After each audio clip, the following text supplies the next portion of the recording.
Supernatural Season 10, Episode 11, There's No Place Like Home. Now, after the last season where we got to see Charlie go to, Oz, and we met Dorothy from The Wizard of Oz and stuff, I was actually pretty excited to see how they would play things with Charlie coming back into the series.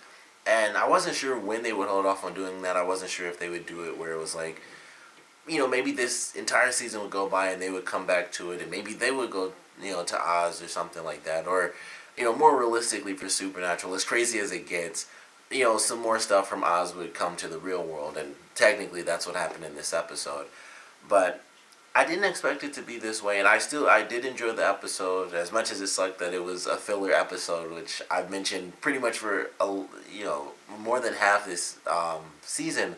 A lot of my reviews, I do keep mentioning, like, a lot of the episodes this season have just been filler, and it's like, here's an episode, and it's like, I love this episode. We got, like, Crowley's mom manipulating him and stuff like that. We get to see that happen. All the crazy stuff with the Mark of Cain. They, stopped Dean from being a demon, but there's still the issue of the Mark and that making him crazy, and that was really the whole entertaining point of Dean being a demon anyway. It was seeing him not just be, like, angry, like, I'm going to beat this douchebag up. It's like Dean being a killer and stuff. So whether he's a demon or not, it's still entertaining to see him have to wrestle with that. And we did get to see it in this episode, so I did enjoy that. That was probably one of my favorite things about it. We got to see him, especially the comedy portions of it, like him eating the egg white omelet, which sounds disgusting to me because I only eat scrambled eggs, so for me that just sounded horrible. And he had, like, the veggie wrap and the almonds when he was listening to, like, the tape about, how to be peaceful or how to be calm or whatever that person was saying. And that was really funny, but, like, when he lost it, like, especially at the end of this episode. Like, he went nuts, and he basically just blocked out the fact that Charlie was split into two halves, but if one got hurt, the other did as well.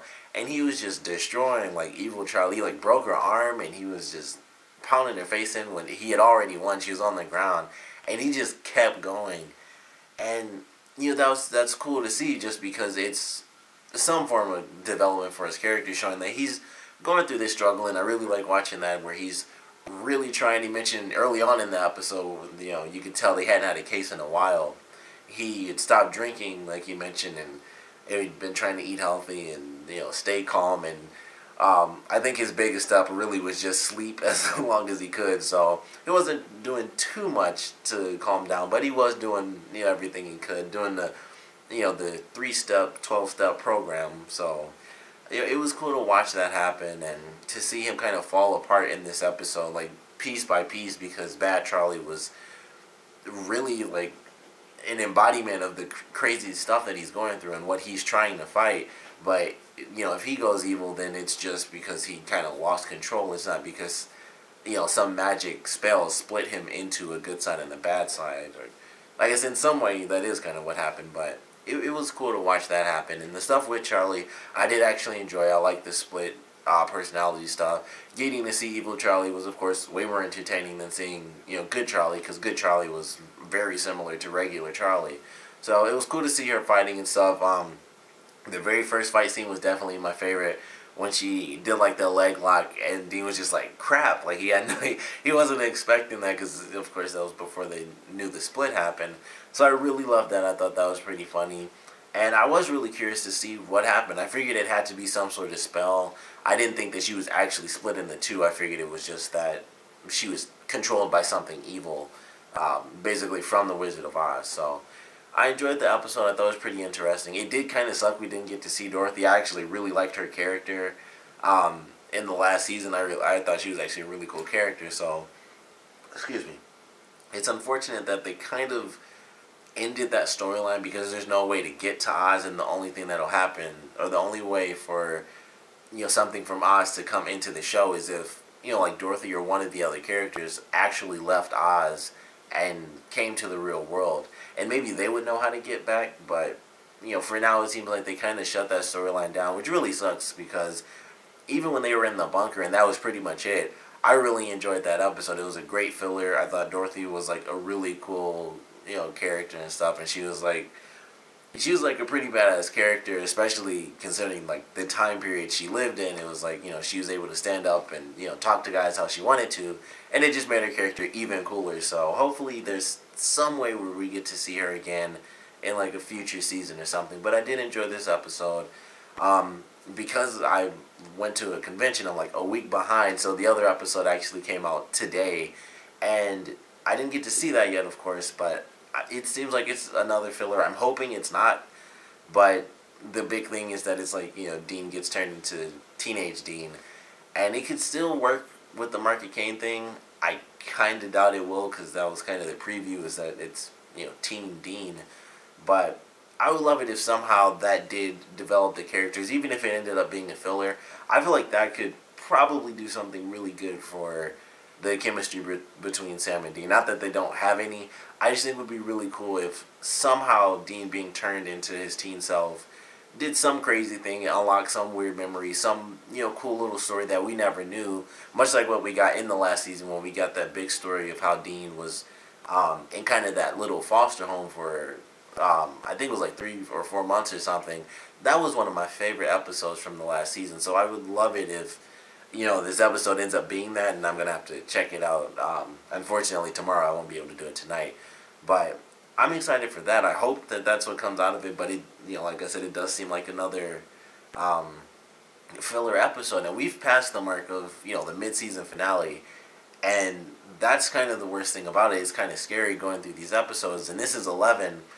And if I remember right, there are about 22 or 23 episodes every season. So we're really at the halfway mark. Technically past it because the other episode came out today. And we've had a ton of fillers. Like, there have been some good ones. I loved, the 200th episode. You, of course, expect to be a filler. That's like every series ever always does that. It's always like a clip show in some form. And so I was fine with that. I enjoyed the episode. The one after that, and I've mentioned this several times, I really love the Clue parody type episode. That was definitely one of my favorites this season because it was just so silly and over the top to me. I thought it was just really great. But we've had a ton of filler and not enough main story. We still have to wonder what's going on with Crowley and his mother. Is she going to be the main villain? Because there really isn't one. It's like it's her, and then we have the Market Kane stuff, and now we have like Metatron, maybe, because he was taken back by Cass in the last time he was in the show. So, it's still kind of just up in the air, like, what's really the big issue? Like, right now, it's mostly just the Market Kane stuff. Like, Crowley's mom, it seems like she's just going to be manipulating him for, like, the entire season, and then, 5 or 3 episodes towards the end of the season, she'll become the main villain, and then that'll go into, like, season 11 or something, I don't know. But I did enjoy this episode. Like I said, I'm really hoping the Teen Dean thing, even if it is a filler, I hope it gives us something for the characters. Because it's always cool getting, like, that hidden backstory, especially if it's done well like they did in last season. So I'm excited for that. But, of course, I want to know what you guys thought about this episode. So please comment below. Let me know your favorite parts, your least favorite parts. And I want to know, what do you guys think about them kind of cutting off the Wizard of Oz storyline? Because, like I said, I personally loved it. I was very curious as to what they were going to do when Charlie came back. And the biggest upset for me is the fact that they brought her back, and it was kind of just another, episode with Charlie in it. It didn't really involve too much of the Wizard of Oz, aside from the fact that the wizard was the guy who split her in half. And that was pretty much it. Like, they mentioned this war and stuff, and I didn't expect to see, like, a big war or anything like that.